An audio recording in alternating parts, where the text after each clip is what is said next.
What's up, guys? If you're not subscribed, please subscribe. Also, please smash that like button on the video and enjoy the show.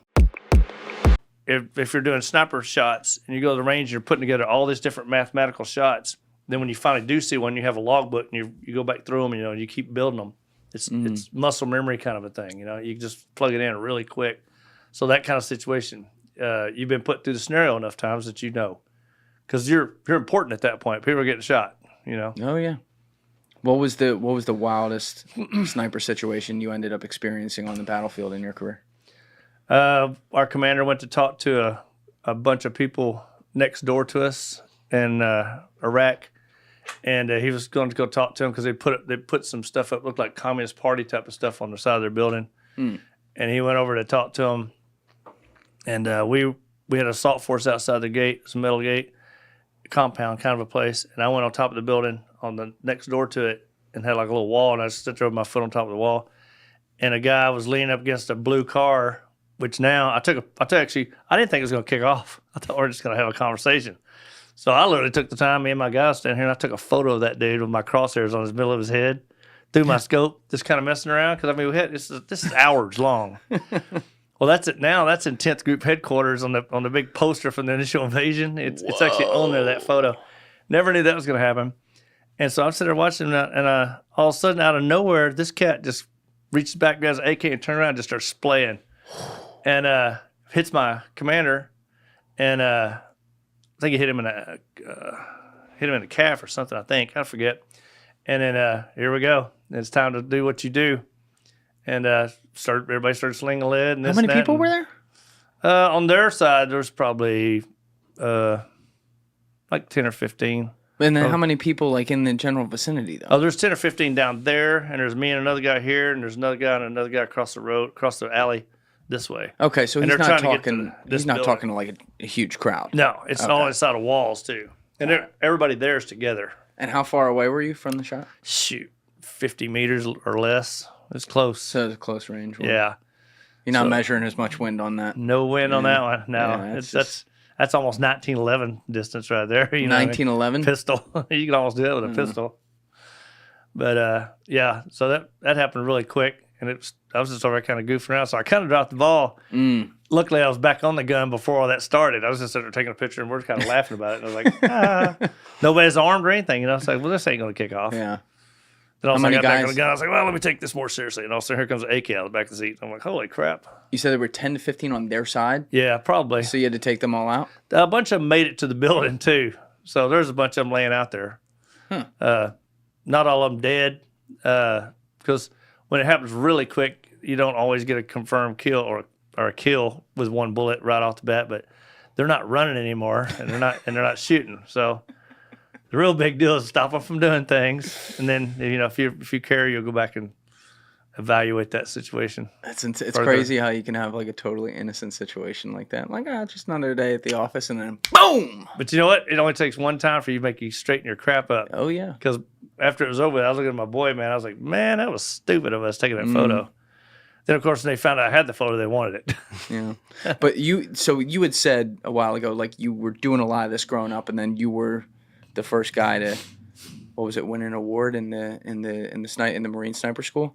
I won honor grad from Marine Corps Urban Sniper course in Okinawa, and I also set a record on their course called Chaos. Wait a second. I don't know anything about this. You went to Okinawa to a course they have just to do sniping? I was stationed in Okinawa, and we were pretty good friends with the special ops guys over there, the Force Recon guys, and we took a few of them with us to teach a sniper course, and we'd help them with stuff, and we went back and forth, and then two or three of us really wanted to attend that course because it's urban, it's all civilian clothes, it's all it's all semi-automatic rifles and stuff. Really good, very well run course. I mean, Marines run a good course. Period.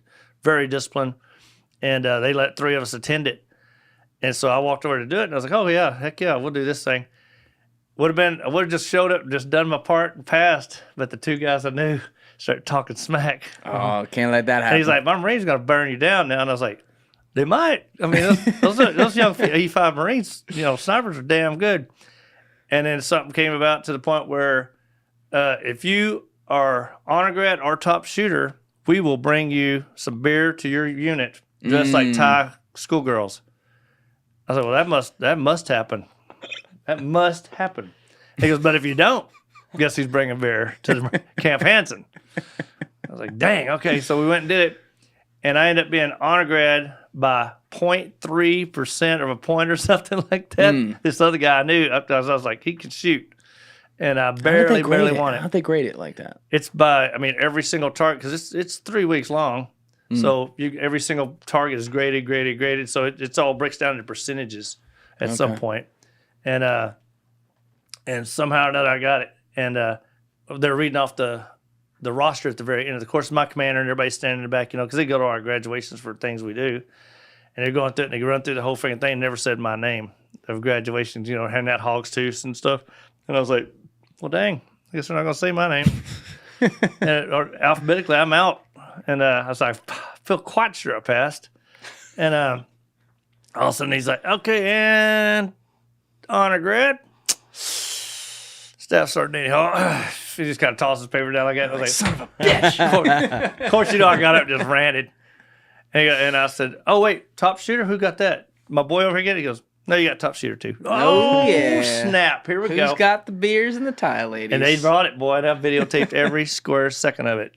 It was awesome. But you videotaped every square second every square second. Yes. You still watch that sometimes? Sometimes it kind of, it's kind of good. It does all the time. Yeah. Makes me pull out my outfit sometimes. But you know what? They did set me up for failure because we went to a Marine Corps gathering bar, like it was their bar down by their base and all this other stuff. And they invited me to come over there during some training we were doing. And they had me get up on the stage and say, forgot his name, the big, oh crud, I'm gonna make an ass out of myself. Chesty Puller. And he said, get up there and say he's a f-. And I was like, God almighty. seems like That's death wish. I was like, seems like a good way to die. And I said, what do I get? And they're like, I don't know, we'll work something out. And I was like, fine. And I got up there and looked around, make sure I could get away. And I was like, Oh my God. this was like, man, all I heard was tables and chairs. Man, these dudes are coming for my butt. And all of a sudden, these two E7 Marine step out behind me, behind this curtain behind me. They step out. All right, we're good, boys. We got it. We're just there. scared. I was like, and turns out it was all set up. Anyway, they just wanted to see if I'd do it. It would have killed me. I mean, yeah, you're in enemy territory in a way. I'd have got shot. They wouldn't even have charged me. Yeah. What year was that?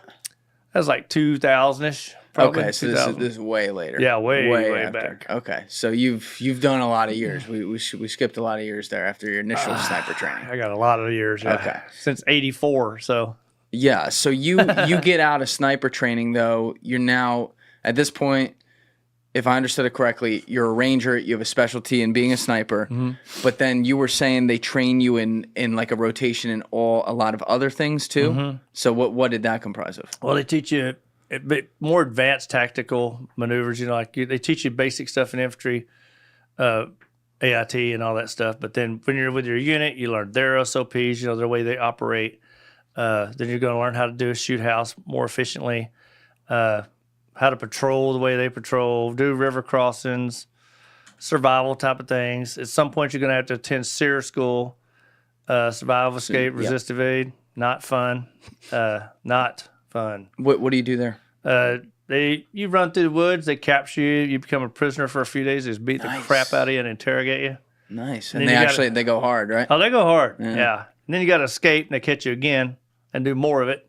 Wait, and it's planned that they catch you, or like you have to try to? Oh, you try. You ain't getting away though. It's the way it's figured out. You ain't getting away. They have like a Truman Show set up, like a closed course. You got more games than Milton Bradley, man.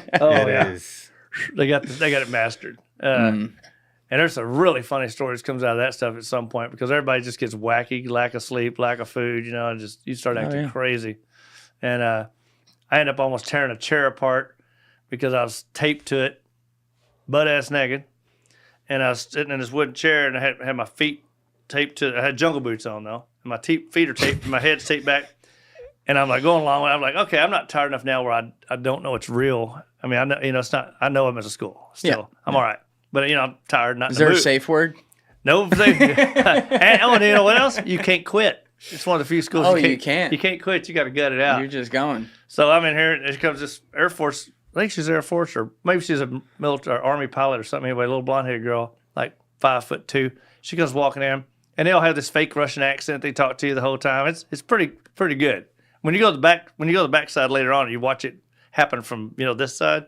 It's crazy. I'm gonna have Aaron give you a fake Russian accent, get you a little PTSD in here. That'd work. And so they had her coming in and blah blah blah. She asked me a bunch of questions, and I didn't answer quick enough. And she reached up and kicked me right in the friggin' ribs. Ooh. It made me mad, boy. I don't know what did it. I don't know if it's the fact it was her doing it, not this big bearded, crazy looking Russian dude. But she hit me off guard, and I was talking to him.